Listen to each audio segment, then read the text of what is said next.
할렐루야. 아멘. 오늘 예수를 따르니라 라는 제목으로 하나님의 말씀을 나누고자 합니다. 우리가 예수 그리스도를 유일한 구원자요, 또 인생의 주인으로 삼는 자들, 또 그 안에서 하나님의 말씀대로 순종하며 살기로 결단하며 살아가는 자들을 일컬어 우리는 그리스도인, 크리스찬이라고 이야기합니다. 이 그리스도인이라는 말은 이 초대교회 시절에 처음 사용이 되었는데요.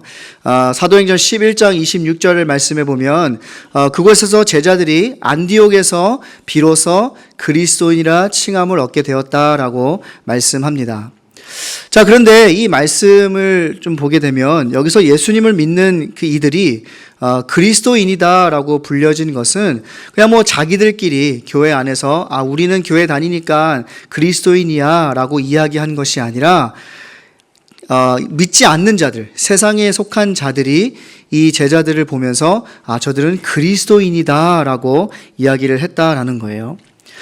자, 그런데 저들이 어떠한 삶을 살았기에 이렇게 믿지 않는 자들에게로부터도 그리스도인이다라는 칭함을 얻게 되었을까요? 우리도 이 예수 그리스도를 믿고 또 예수 그리스도를 따라가는 자들로서 이것이 너무나도 궁금하지 않을 수가 없어요. 도대체 어떻게 삶을 살았길래 사람들에게 이렇게 인정받는 삶을 살 수 있었을까? 저는 이것이 너무 궁금한데 여러분도 궁금하시죠? 네, 궁금할 거라 믿고 제가 말씀을 이어가도록 하겠습니다. 자, 이 크리스찬이라는 단어는 이 막상 성경 전체에 보면 딱 3번밖에 나오지가 않습니다. 그런데 이 크리스찬이라는 이 단어보다 우리를 더 잘 나타내는 성경적 의미가 담긴 단어가 268번 나오는데 그것이 무엇이냐면 제자라는 단어예요. 자, 사도행전 11장 26절 좀 전에 말씀드렸던 그 말씀도 우리가 보게 되면 그리스도인이라 불렸던 자들이 제자들이었음을 말씀해 주고 있습니다. 제자들이 안디옥에서 비로소 그리스도인이라 칭함을 얻게 되었더라. 제자들이었다라는 거예요. 자, 그렇다면 이 제자란 무엇입니까? 제자는 예수님을 따라가는 자들이에요. 예수님이 걸어가신 그 길을 배우고 또 예수님께서 무슨 말씀을 하셨고 또 예수님께서 우리에게 어떠한 삶을 살기를 원하시는지를 깨닫고 그것을 따라가는 자, 그것이 바로 제자라는 겁니다. 이 SNS 시대를 살아가는 우리들에게 있어서 이 follow라는 것은 매우 익숙한 단어입니다. 자기가 좋아하고 또 자기가 닮고 싶은 그러한 어떠한 사람을 정해서 그 사람들이 무엇을 입는지, 무엇을 먹는지, 어디를 가는지, 또 무슨 말을 하는지 이것에 관심을 갖고 그들을 팔로우하면서 그들의 삶의 라이프 스타일을 우리가 닮아가고 싶어 합니다. 그런데 우리가 여기서 기억해야 할 것이 무엇이냐면 이렇게 누군가에게 받는 그 영향들은 우리의 생각과 또 우리의 언어와 또 우리의 그 행동을 바꾸는 힘이 있기 때문에 내가 누구를 만나고 또 누구를 팔로우 하느냐라는 것은 우리의 인생에 있어서 너무나도 큰 영향을 주고 중요하다는 사실을 우리는 잊지 말아야 하는 것입니다. 오늘 우리가 읽은 본문 말씀에 보면 이 갈릴리 해변가에서 중요한 한 만남의 장면이 나오는데요. 이 예수님께서 베드로와 또 안드레 그리고 야고보와 요한과의 만남이 이루어지는 장면이 나옵니다. 예수님께서는 이 자신의 그 구속 사역을 이해하고 또 이 천국 복음을 전파하고 또 교회를 세우고 또 교회를 지도하는 그러한 제자들을 찾기 위해서 예수님께서는 그 제자들을 찾으러 나가신 거예요. 그리고 열심히 일하는 그 자들을 이제 만나게 되시고 그들을 부르시는 장면이 오늘 말씀입니다. 그리고 이렇게 말씀하세요. Follow me. 나를 따라오라. 너무 멋진 말씀 아닙니까? Follow me. 이 말씀이 얼마나 참 중요한지 오늘 말씀을 통해서 좀 더 살펴보기를 원합니다. 자, 그런데 먼저 예수님께서 이 제자를 이렇게 부르시는 그 장면을 우리가 좀 살펴보기 원하는데요. 이 모습을 보면 조금 좀 특별한 점이 있습니다. 그것이 무엇이냐면 바로 지금 시대도 마찬가지로 우리는 우리가 원하는 사람, 또 우리가 무언가를 배우고 싶은 사람, 우리의 스승을 찾아서 우리가 팔로우하는 것처럼 그 당시의 관습도 자신들이 배우고 싶고 또 자신들이 본받고 싶고 따르고 싶은 그러한 스승, 그러한 랍비를 먼저 찾아가는 것이 그 당시의 관습이었습니다. 근데 오늘 말씀해 보니까 예수님께서는 자신을 팔로우할 제자들을 본인이 직접 찾아 나가셨다라는 점에서 매우 흥미롭지 않을 수 없습니다. 자, 조금 더 특이한 점이 있는데요. 그것은 무엇이냐면 예수님께서 갈릴리라는 지역으로 제자를 찾으러 가셨다라는 거예요. 자, 이곳은 이 다른 지역들에 비해서 좀 경제적으로 빈곤한 사람들이 많이 모여 있었던 곳이었습니다.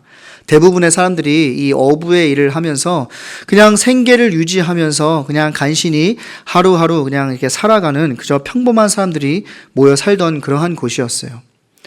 자, 그렇기 때문에 사실상 이 좋은 인재를 뽑으려면 이곳 갈릴리가 아닌 그 많은 우수한 인재들이 모여 있었던 예루살렘 쪽으로 가는 것이 당연한 겁니다.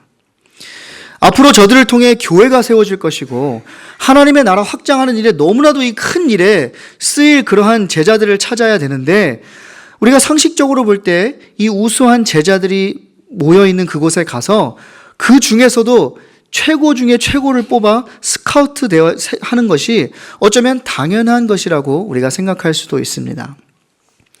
그러나 그러한 생각을 깨트리고 예수님께서는 전혀 다른 방법과 기준으로 제자들을 부르세요.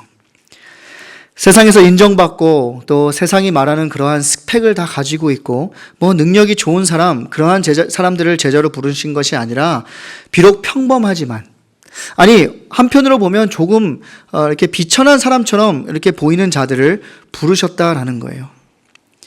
한편으로 보면 예수님이 왜 그러셨을까 이렇게 의문이 드는 부분이지만 이것을 통해 우리가 알 수 있는 것이 무엇이냐면 바로 예수님께서 누군가를 제자로 부르심은 사람의 의지나 노력이나 또 어떠한 우연에 의해서 이루어지는 것이 아니라 우리를 지으시고 또 우리를 만드시고 우리를 인도하시는 그 주님의 주권과 섭리를 통해서 되는 것이라는 사실을 우리에게 말씀해 주고 있다라는 거예요. 이러한 주님의 주권 아래 주님께서는 제자들을 부르신 것입니다. 그리고 말씀하세요. 나를 따라오라. 내가 너희를 사람을 낚는 어부가 되게 하리라. 사람을 낚는 어부란 그들이 장차 예수 그리스도의 사도로서 이 하나님 나라를 위해 짊어져야 할 사명을 가리키고 있는데 이러한 사명을 너희에게 맡길 테니 나를 따라오라는 거예요. 자, 그리고 나를 따라오라라는 그 말은 이 복음서에서 이 제자도를 나타내는 중요한 단어입니다. 여러분, follow me, 나를 따라오라, 이 한마디로 제자의 삶이 시작이 되었던 거예요. 매우 짧지만 강력한 명령입니다. 그러나 이 명령 안에는 지금까지 자신의 계획에 따라 스스로 인생의 방향을 결정하며 스스로 그냥 인생을 만들어가며 개척하며 살아가는 그러한 인생을 살아왔지만 이제는 그러한 인생이 아니라 내 삶의 주인으로 예수 그리스도를 내 삶의 주인으로 모시고 모든 것을 주님께 맡기고 주님을 신뢰하고 오직 그분의 뜻을 따라 살아가야 한다라는 그런 의미가 담겨져 있는 것이에요. 그뿐만이 아니라 그냥 어부로서 살아가던 그 사람이 이제는 예수님의 제자가 되어 하나님의 놀라운 일을 감당하게 되는 그 사도로서의 새로운 정체성이 바뀌는 것 또한 의미합니다. 여러분, 너무나도 중요한 부르심 아닙니까? 그런데 이렇게 중요한 그 부르심이 저들이 지금 열심히 일하고 이 분주한 삶 가운데 살아가고 있는 그 상황 가운데 이 부르심이 있었던 거예요. 뭔가 이렇게 막 모여서 막 기도하면서 막 하나님의 부르심을 찾고 이러다가 막 받은 콜링이 아니라 그냥 열심히 그냥 생업에서 일하고 있는데 갑자기 못 보던 한 남자분이 오시더니 예수님께서 오셔서 나를 따르라. 이 위대한 부르심을 이 생업 가운데 듣게 되었던 거예요. 이런 생각이 들지 않았을까요? 갑자기 나를 따르라니 이게 무슨 소리지? 예전에는 들어본 적도 없는 말인데 이게 무슨 말인데 나를 따라오라고 하는 것이지? 저분이 보시기에는 내가 뭐라도 할 것처럼 이렇게 보이는 그런 사람인가? 라고 생각하면서 그 부르심에 대해서 좀 의아해했을 수도 있습니다. 하지만 주님께서 아무것도 모르고 저들을 부르셨을까요? 그렇지 않죠. 주님께서는 이미 저들에 대해서 모든 것을 다 알고 부르셨어요. 저들이 연약한 것도, 저들이 앞으로 배신할 것도, 때로는 여러 가지 상황 속에서 저들의 믿음이 흔들리고 두려워서 정말 하나님을 버리고 도망갈 것 같은 그러한 사람들이 될 것까지도 이미 알고 계셨던 거예요. 하지만 그럼에도 불구하고 주님께서는 저들의 약함을 들어서 가르치고 만들어서라도 저들을 강함이 되게 하셔서 주님의 일을 위해 사용하기 원하셨던 거예요. 여러분, 때로는요, 우리도 주님의 부르심 앞에서 이러한 생각이 들 수 있습니다. 왜 하나님께서 나는 어떠한 능력이 없는 것 같은데, 특별한 경험이 없는 것 같은데, 왜 나에게 이런저런 일을 하게 하시는 걸까? 그리고 이런저런 일을 하시게 하는데, 아니, 왜 하필이면 나한테 그러한 요구를 하시는 걸까? 아니, 왜 나한테 이러한 사명을 허락해 주시는 걸까? 매번 실패하는데, 매번 하나님을 배신하고 멀어져 가는 그러한 삶임에도 불구하고 왜 나에게 늘 이렇게 살아야 가야 한다라고 위로해 주시고 도전해 주시는 걸까? 왜 이렇게 우리에게 끊임없이 말씀해 주시는 걸까? 이러한 생각이 우리 가운데 들다 보니까 때로는 부담스럽기도 합니다. 때로는 하기 힘들어서 포기하고 싶기도 합니다. 아니, 내가 아니어도 나보다 더 잘난 사람이 있으니 저 사람이 하면 되겠지라고 생각하며 그냥 실패가 두려워서 시작도 하지 않으려고 합니다. 그러나 주님은 우리가 부담스러워할 것도, 우리가 힘들어할 것도, 우리가 실패하고 두려워할 것도 이미 다 아십니다. 그럼에도 불구하고 우리에게 그러한 연약함이 있음에도 불구하고 예수님께서는 우리에게 예수님만을 믿고 따라오라는 거예요. 우리는 우리 앞길을 모르지만 주님은 우리의 모든 앞길을 다 알고 계시기 때문에 모든 것이 주님의 주권과 모든 것이 주님의 섭리 안에 있기 때문에 우리로 하여금 그 길을 갈 수 있는 사람으로 만들어 주시겠다라는 거예요. 여러분이 준비됐기 때문에 야, 너 이제 다 준비됐으니까 나를 따라와, 이게 아니라 비록 준비가 안 된 것 같이 보여도 나를 믿고 따라오면 내가 그런 사람으로 만들어 주겠다 라고 말씀하신 거예요. 본문 말씀에서도 예수님께서는 저들에게 너희들 스스로 이 사람을 낚는 어부가 되라 라고 말씀하시지 않았어요. 내가 너희를 사람을 낚는 어부로 만들어 주시겠다라고 말씀하셨어요. 바로 우리를 만드는 주체는요, 부름을 받은 제자들, 우리가 아니라 부르신 예수님 자신을 분명히 보여주고 있다는 겁니다. 그러므로 제자로 부름받은 자들은 자신들의 부족함으로 인해 염려하거나 걱정할 필요가 없이 그저 감사함으로 따르기만 하면 됩니다. 왜냐하면 주님은 모든 것을 다 갖추고 준비된 자를 찾으시는 것이 아니라 온전히 우리의 자신을 비우고 하나님만을 순종하고 하나님의 그 힘과 능력과 지혜를 의지하며 주님의 부르심에 순종하는 자를 찾으시기 때문에 그렇습니다. 그렇기 때문에 우리는 그러한 부르심 앞에 순종하는 것이 우리의 역할이지, 내가 할 수 있을까? 내가 할 수 없을까? 이것은 우리의 역할이 아니다라는 거예요. 주님께서 나를 따라오라 라고 말씀하셨을 때 제자들이 반응을 하게 되는데 순종함으로 그 부르심에 반응합니다. 20절과 22절 말씀 다시 한번 보시면 그 가운데 이렇게 말씀해요. 그들이 곧 그물을 버려두고 또 배와 아버지를 버려두고 어떻게 한다고요? 예수를 따르니라. 저들이 그물을 버려두었다라는 표현은요, 직접적으로는 이제 어부라는 그러한 직업을 이제는 뒤로 했다라는 그러한 표현도 있지만 더 나아가서는 지금까지 내가 살아왔던 그 삶의 모습을 부정하는 것을 의미합니다. 그리고 세상 중심의 삶을 이제는 예수 중심의 삶으로 완전히 전환했다라는 것을 의미합니다. 그냥 단순히 어부를 더 이상 하지 않는다라는 게 아니에요. 이제는 예수님 중심으로 살아가는 새로운 정체성을 얻게 되었다라는 겁니다. 예수님이 저들을 향해 초청하는 말은 follow me예요. 따라오라는 거예요. 생각해봐, 이게 아니라 따라오라는 거예요. 그런데 어떻게 해요? 저들이 모든 것을 버리고 예수를 따르니라. 제자도의 대가를 이야기하는 것이죠. 여러분, 근데 이런 생각도 들지 않았을까요? 아니, 이것이 내 밥줄인데, 이거를 버리고 가는 것이 이거 괜찮은 건가? 그물과 배, 어쩌면 이것이 자신들에 있어서, 자신들의 삶에 있어서 가장 중요한 것이잖아요. 이것이 없으면 먹고 살 수 없는데 이 모든 것들을 어떻게 다 버리고 가지? 이것들을 버리고 가는 것에 대한 미련, 또 앞으로 나는 뭐를 먹고 살 것인가에 대한 불확실한 미래에 대한 두려움, 이러한 감정들이 그의 마음 가운데서 씨름하지 않았을까요? 그럼에도 불구하고 저들은 자신의 모든 것을 버려두고 예수를 따릅니다. 이것은 제자로서 예수를 따르기 위해서는 그 어떠한 것도 희생할 수 있는 헌신의 자세가 있어야 함을 말해줍니다. 이처럼 하나님께 헌신하는 자의 결단은 세상에 속한 과거의 삶에 대한 부정과 포기로부터 시작이 된다는 거예요. 자, 그런데 여러분, 이 상황을 한번 좀 생각해 보십시오. 저들이 이제 하나님께 택함 받은 자들이니까, 이거 이렇게 반응하는 건 당연한 것 아닌가? 이렇게 생각할 수도 있겠지만, 이 결단은 당연한 것이 아니에요.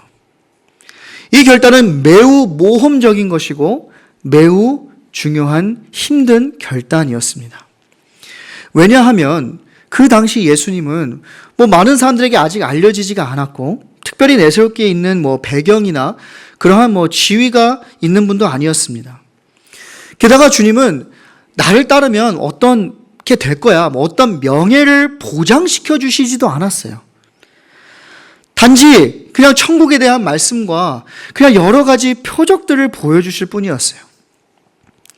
근데 이렇게 아무런 개런티도 없는 부름에 여러분, 어떻게 모든 것을 버리고 그 부르심에 응답하고 예수님을 따를 수 있었겠어요? 이거는 절대로 쉬운 결단이 아닙니다. 당연한 것도 아니었어요. 그러나 그럼에도 불구하고 저들은 예수님의 이 부르심에 순종하고 예수님을 따릅니다. 그런데 그들이 예수님을 이렇게 따르고 순종하고 결단할 수 있었던 것은 바로 인생의 새로운 가치를 발견했기 때문에 그래요. 바로 예수 그리스도를 발견한 것이지요. 저들이 그동안 최고의 가치를 두고 살았던 그 배와 그물보다 이제는 예수님이 더 좋고 더 큰 가치가 되어버린 거예요. 먹고 사는 문제보다 예수님과 함께하는 것이 더 중요한 가치가 되었던 거예요. 바로 삶의 가치의 이동이 이루어졌던 겁니다. 여러분, 변화라는 것은 절대로 쉬운 일이 아니에요. 그러나 저들의 삶을 보면 저들의 삶은 변했습니다. 그들의 인생이 가장 소중한 가치를 발견하고 나니까 이 변화는 이제는 두려움이 아닌 기대와 소망이 되었던 거예요. 그 주님의 부르심 앞에 이 베드로와 안드레와 야고보와 요한은 조금도 머뭇거리거나 지체하지 않고 예수님의 부르심에 응답합니다. 20절 말씀에 보니까 그들이 곧 그물을 버려두고 예수를 따르니라. 자, 쉬운 성경 그 버전에 보면 이게 조금 더 그때 감정이 조금 더 잘 나타내 주는 것 같은데요. 이렇게 말씀해요. 그 즉시 시몬과 안드레는 그물을 버려두고 예수님을 따랐습니다. 라고 이야기합니다. 여러분, 이들에게 있어서는 이제는 내가 예수님을 따르니까 예수님께서 나를 어떻게 만들어 주실 거야, 이거를 알고 따른 게 아니에요. 그냥 주님의 부르심에 그냥 순종한 거예요. 자신들의 삶이 앞으로 어떻게 펼쳐질지 모르지만 이제는 그 예수님의 부르심에 순종함으로 그냥 예수님과 함께하고 싶은 그것이 그들의 최고의 가치가 되었기 때문에 예수님을 따를 수 있었다라는 겁니다. 여러분, 우리의 삶에 있어서 예수 그리스도를 따른다는 것이 바로 이와 같은 거예요. 여러분, 천국 비유를 할 때 예수님께서 밭에 감추인 그 보배 이야기를 하셨죠. 자, 그런데 밭에 감추인 보배를 발견한 그 사람이 어떻게 합니까? 자신의 모든 재산을 팔아 그 밭을 삽니다. 자, 그런데 다른 사람이 봤을 때는 미친 짓이죠. 아니 뭐 아무것도 없어 보이는 그 땅을 자신의 전 재산을 팔아서 그 땅을 왜 사나 도대체 이해를 할 수가 없는 그러한 부분이에요. 하지만 이 사람에게는 이 땅을 사는 것이 지극히 당연한 것이었어요. 왜 그럴까요? 그것은 바로 자기가 발견한 보화가 재산을 다 팔아도 살 수 없는 어마어마한 것인 것을 알았기 때문에 그런 것이죠. 그도 사람인데 왜 갈등이 없었겠어요? 왜 그도 이 땅을 사면서 왜 생각이 없었겠어요? 그럼에도 불구하고 자신이 발견한 그 보화의 가치가, 이 제자들이 따르고자 하는 그 예수 그리스도의 가치가 그 어떠한 것과 생각해 볼 때 비교가 안 된다는 것이죠. 아, 주님을 따른다는 것이 이런 것이구나. 아, 주님을 따른다는 것이 이렇게 기쁘고 설레고 감사한 귀한 일이구나. 사랑하는 성도 여러분, 여러분에게는 이러한 기쁨이 있으십니까? 인생의 최고의 가치인 그 예수 그리스도를 만난 기쁨, 그분을 따라 그분과 함께 동행하는 기쁨이 있으신가요? 우리가 천국 비유에 대해서는 너무나도 잘 알고 너무나도 많이 듣고 이야기하지만 그 기쁨의 소유를 여러분은 진정으로 소유하고 계신가요? 많은 사람들이 예수님을 영접하고 그 천국의 보화를 발견하고 소유를 했음에도 불구하고 자신이 엄청난 이 보화를 얻었다라는 기쁨과 만족은 소유하지 못하고 살아갑니다. 그리고 끊임없이 그냥 이 땅의 것에만 소망을 두고 그냥 현재만 바라보며 그냥 그 안에서 있는 그 문제들 앞에서 근심하고 걱정하며 그냥 불안한 마음으로 살아갑니다. 버려야지, 내려놓아야지, 주님을 의지해야지, 온전히 주님만 바라보아야지 하면서도 매 순간 다가오는 삶의 도전 앞에서 너무나도 쉽게 포기하고 넘어지는 모습을 발견하게 됩니다. 그렇기 때문에 사실 우리는 주님을 믿고 주님을 따른다고 하면서도 오늘 본문의 말씀에 나오는 그 제자들처럼 그물과 그 배와 모든 것을 뒤로 하고 그 주님을 쫓는 그런 열심을 가질 수 없기에 이 믿음이라는 것은 우리에게 늘 망설임이었고 때로는 우리에게 짐이 되기도 하고 때로는 이 믿음으로 결단하며 살아간다는 것이 어리석어 보이기까지 하는지도 모르겠어요. 하지만 우리는 예수님을 따라가야 하는 데 있어서 이러한 반대되는 생각들, 이러한 부정적인 생각들을 우리는 끊어내야 합니다. 주님의 말씀에 온전히 순종하지 못하게 하는 생각들을 향해 아니라고 부인할 수 있어야 합니다. 때로는 이러한 생각도 들어요. 아, 왜 크리스찬들은 종종 이렇게 매력적이고 편한 세상적인 삶, 또 자신의 편리한 그 라이프스타일을 버리고 이게 매번 이렇게 헌신하고 순종하고 희생하고 결제하고 내려놓는 그러한 그러한 인생을 살아야 하는 것일까? 아니, 나도 좀 세상 사람들처럼 하고 싶은 말도 하고 뭐 그냥 살고 싶은 대로 살고 즐기고 싶은 것도 즐기고 그냥 편하게 좀 더 그렇게 살면 안 되는 걸까? 아니, 왜 보장된 삶을 포기하고 믿음으로 살기 위해 또 그 부르심에 순종하기 위해 어렵고 좁은 길을 선택해야 하는 것일까? 제가 목회자의 길을 가면서 제 자신에게 종종 질문했던 그러한 질문이었어요. 그런데 이 질문에 대한 대답은요, 오직 예수 그리스도 안에 있었습니다. 바로 희생과 헌신의 삶, 어렵고 좁은 길을 택해야 하는 삶이지만 그 안에 주님께서 보여주신 보화가 있기 때문에 주님을 따른다는 것이 이 세상의 어떠한 것보다 너무나도 귀하고 축복된 삶인 것을 알기 때문에 그 주님의 부르심에 순종하며 한 걸음 한 걸음씩 나아갈 수 있었다라는 겁니다. 여러분, 제자는요, 감정으로 되는 것이 아니에요. 제자는 말로만 되는 것이 아닙니다. 그냥 뭐 제자 훈련을 마치고 수료증을 받았다고 해서 제자가 되는 것은 더더욱 아닙니다. 제자는 자신의 배와 그물을 버리고 자신의 십자가를 지고 예수님만을 따를 때 그것이 진정한 제자가 된다라는 겁니다. 예수를 믿는다라는 것은 주님의 초청에 한 인생이 응답하는 거예요. 그러므로 우리가 예수님을 믿는다면 우리는 즉시 주님의 말씀에 순종하고 따라가야 합니다. 내가 할 것들, 내가 생각할 것들, 내가 계산할 것들, 그것을 다 한 다음에 따라오라는 게 아니에요. 포기하고 내려놓고 잘라버리고 십자가를 따라오라는 거예요. 누가복음 9장 23절에서도 이렇게 말씀해요. 아무든지 나를 따라오려거든 자기를 부인하고 날마다 제 십자가를 지고 나를 따를 것이니라. 제자들도 예수님의 부르심을 받고 이전의 계획과 또 삶의 목표들을 재조정해야 했습니다. 예수님을 따르기 위해 정말 저들의 인생의 가장 중요한 것들을 버리고 포기해야 했어요. 그렇다면 사랑하는 성도 여러분, 여러분이 버려야 하는 배와 그물은 무엇입니까? 명예입니까? 부한 삶입니까? 지금까지 살아왔던 나의 삶의 방식입니까? 내 안에 있는 자존심입니까? 그것이 무엇인지 간에 끊으세요. 버리세요. 아까운 거가 아니에요. 무엇이 그렇게 아까워서 우리가 이 세상의 것들만 붙잡고 그냥 그렇게 바둥바둥 사는 것인지 모르겠지만 주님께서 제자들을 찾아오신 것 같이 여러분을 찾고 계시다라는 사실을 믿으시기를 바랍니다. 그리고 말씀하세요. 나를 따라오라. 내가 너희를 사람을 낚는 어부가 되게 하리라. 버려야 하는데 잘 버려지지 않는 것들이 있으신가요? 내 모든 것을 내려놓지 못하는 어려움이 있으신가요? 아까워하지 마세요.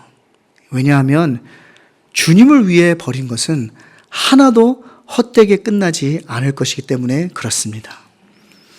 이렇게 자신의 것을 버리고 주님을 따르는 자에게 이러한 약속의 말씀을 주세요. 마가복음 10장 29절에서 30절 말씀에 보면 이렇게 말씀합니다.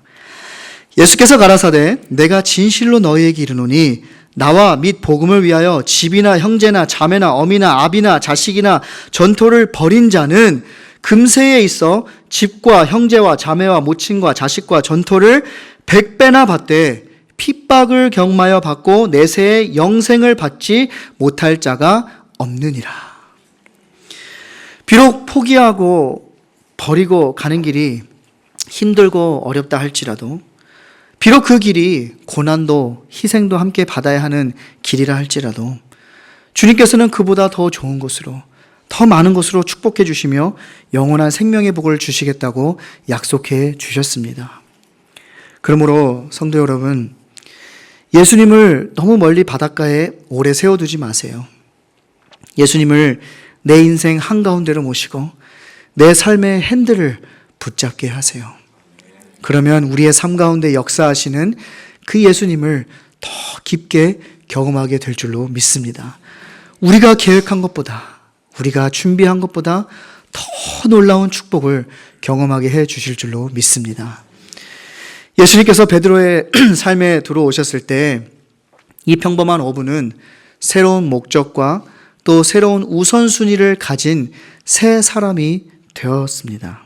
물론 그렇다고 해서 그가 완전한 사람이 되고 어떠한 흠이 없는 그러한 사람이 된 것은 아니었지만 예수님의 부르심에 순종할 때에 이 한 어부의 삶이 이제는 예수님의 제자의 삶으로 말미암아 하나님의 나라를 위해 이 복음 전파를 위해 귀하고 위대하게 쓰임받았던 그 귀한 사도가 되었다는 것을 우리는 기억해야 합니다. 여러분, 이와 마찬가지로 우리의 삶을 지배하는 가장 큰 힘 가운데 또 우리가 살아가면서 발견해야 될 가장 중요한 것 중에 하나가 무엇이냐면 바로 뚜렷한 소명을 갖는 겁니다. 마찬가지로 우리도 우리를 부르시는 하나님의 목적을 알고 주시는 소명을 따라 예수를 위해 살겠다라는 그러한 뚜렷한 목적이 있어야 우리가 바른 제자의 삶을 아름답게 살아갈 수 있다라는 겁니다. 2011년에 이 최장함으로 이제 별세한 그 스티브 잡스는 우리가 잘 알다시피 이 애플사를 아주 위대한 그 기업으로 만든 그러한 사람이었죠. 그런데 처음부터 이 기업이 너무나도 잘 되고 그런 것은 아니었어요. 처음에는 너무나도 어려운 시기를 보냈습니다. 문제가 무엇이었냐면 이 프로덕트, 이 제품은 참 좋은데 이것을 홍보하는 그 홍보 마케팅 전략이 너무나도 부족했던 거예요. 그래서 이제는 이 스티브 잡스가 이거를 어떻게 하면 좋을까? 어떻게 이 마케팅 전략을 우리가 향상시켜서 기업을 좀 올릴 수 있을까 이렇게 고민을 하면서 사람을 찾아다녔습니다. 그때 이제 이 사람이 마케팅의 귀재라고 불리는 이 존 스컬리라는 사람을 만나게 되는데요. 그 사람은 38살에 이 펩시콜라의 사장이 되었던 사람으로서 그 당시에 그 업계의 1위였던 코카콜라를 끌어내리고 펩시를 그 자리 1위의 자리로 올려놓았던 그러한 사람이었습니다.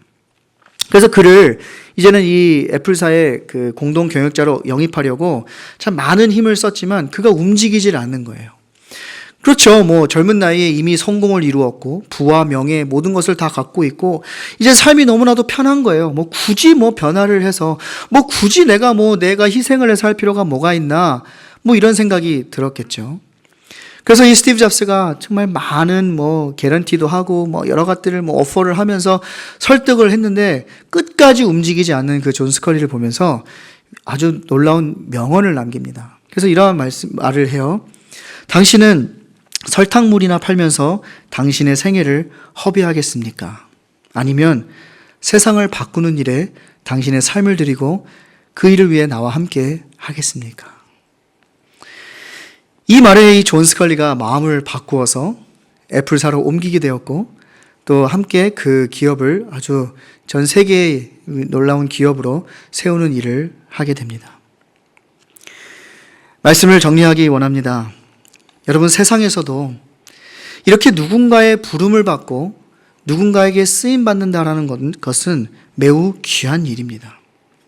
하지만 우리가 하나님의 부르심을 받았다라는 것, 이 예수님의 부르심을 받았다라는 것은 이 세상의 어떠한 오퍼, 이 세상의 어떠한 부름보다 귀한 것이고 그 어떠한 것과 비교할 수 없는 참으로 복되고 가치 있는 일이라는 사실을 우리는 알아야 합니다. 많은 크리스찬들이 빈 항아리와 같이 내용이 없는 생활을 하는 그러한 시대 속에 우리는 살아가고 있어요. 교회에서는 예수 그리스도의 십자가를 외치지만 나부터도 예수 그리스도의 그 십자가를 지려고 하지 않습니다.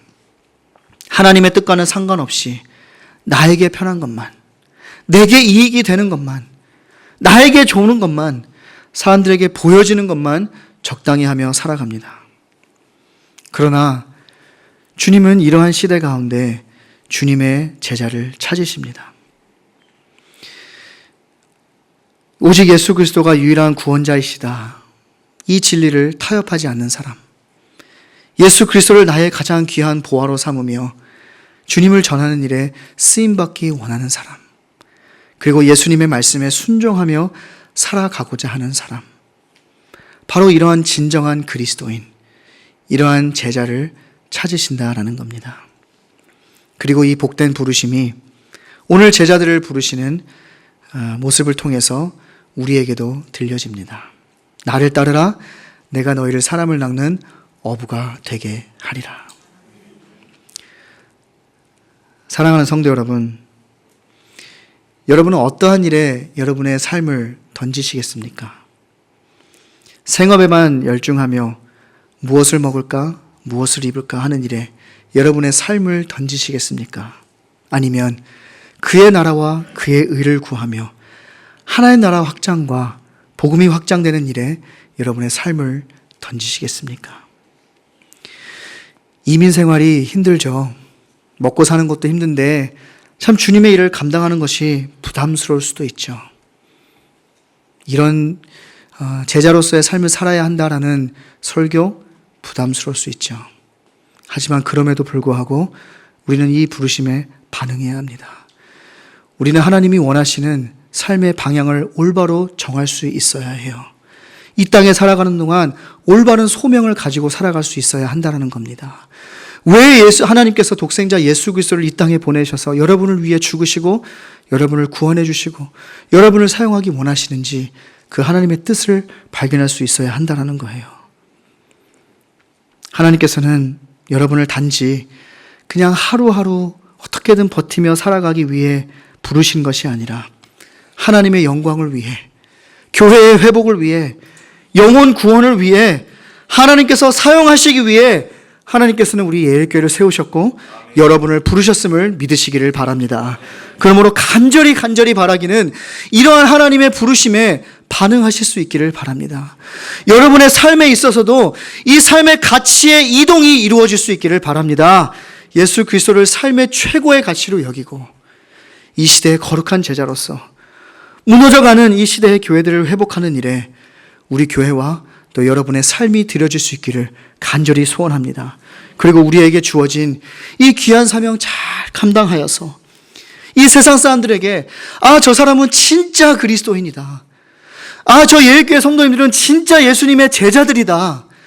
우리 예일교회는 정말 하나님이 기뻐하시는 정말 예수님이 주인 되시는 예수님이 제일 되시는 그러한 교회이다 라고 인정받을 수 있는 사랑하는 우리 모든 예일교회 성도님들과 우리 예일교회가 되어줄 수 있기를 주님의 이름으로 간절히 축원합니다. 기도하겠습니다. 하나님 아버지 감사합니다. 나를 따르라.